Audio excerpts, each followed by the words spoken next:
2026-এর নির্বাচনে পশ্চিম বর্ধমানের অন্যতম নজরকাড়া কেন্দ্র আসানসোল উত্তর।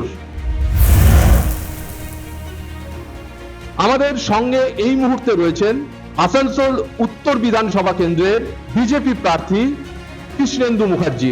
নিউজ টাইমে স্বাগত কৃষ্ণেন্দু বাবু। এবারে আপনারা ডাক দিয়েছেন যে পাল্টানো দরকার।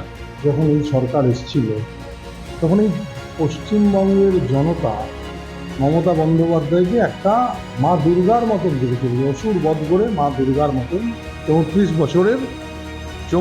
বছরের বাম শাসনকে শেষ করে নতুনভাবে একটা সরকার তৈরি হয়েছিল। মানুষ অনেক আশায় বুক বেঁধেছিল। দীর্ঘ 15 বছর পর দেখা গেল যত আশা ছিল সেই আশা সব আসানসোল শহরেও একই অবস্থা।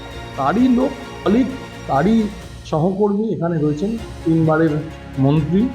রাস্তাঘাটের অবস্থা দেখুন, পানীয় জলের অভাবে মানুষকে রাস্তায় বসতে হয় আন্দোলন। আপনি স্বাস্থ্য তো দেখুন একই, বড় নাম ভরা গাল ভরা নাম হয়েছে আমাদের জেলা সুপার স্পেশালিটি হসপিটাল। দেখুন ডাক্তার নেই।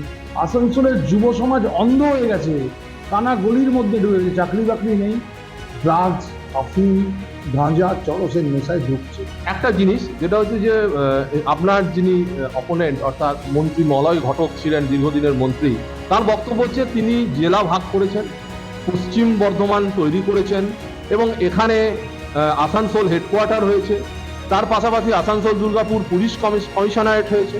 তারপরেও কি আইন শৃঙ্খলার কোনো পরিবর্তন হয়নি বলে আপনি মনে করছেন? এতে প্রশাসনের কোনো হয়নি, কিছু সুধার কেমনি হয়নি।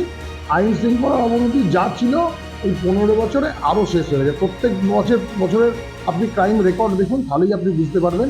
আপনি যদি যেতেন সেক্ষেত্রে আসানসোল উত্তর বিধানসভা কেন্দ্রের যারা বাসিন্দা তাদের জন্য কি কি আপনি করবেন বা প্রতিশ্রুতি কি কি দিচ্ছেন?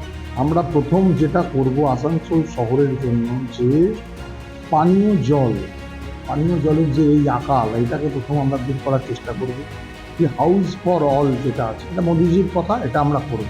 হাসপাতালের যে সত্যিকারের সুপার স্পেশালিটি হাসপাতালে যা যা প্রয়োজন হয় সেটা আমরা রাখবো এবং আসানসোলের ট্রাফিকের যে অব্যবস্থা সেই ব্যবস্থাটা আমরা একদম যত দ্রুত সম্ভব আমরা এটা ঠিক করব। এখানে প্রধানমন্ত্রী নিজে বলছেন যে একটা মাফিয়া চক্র কাজ করে। এই চক্রটা কি আপনারা সরকারে এলেও চলবে না এটা একবারে বন্ধ হবে? আমরা সরকার এলে এইসব লোককে আমরা থাকতে দেবো না, এইসব কারবার চলতে দেবো না। জেতার ব্যাপারে আপনি কতটা আশাবাদী? জেতার ব্যাপারে 100% আশাবাদী, কেন আমরা একটা নীতি আদর্শের পথে চলি। আমরা কথা বলে নিলাম আসানসোল উত্তর বিধানসভা কেন্দ্রের বিজেপি প্রার্থী কৃষ্ণেন্দু মুখার্জির সঙ্গে এবং তিনি জেতার ব্যাপারে 100% আশাবাদী। পশ্চিম বর্ধমান থেকে বিশ্বজিৎ ঘোষ, নিউজ টাইম।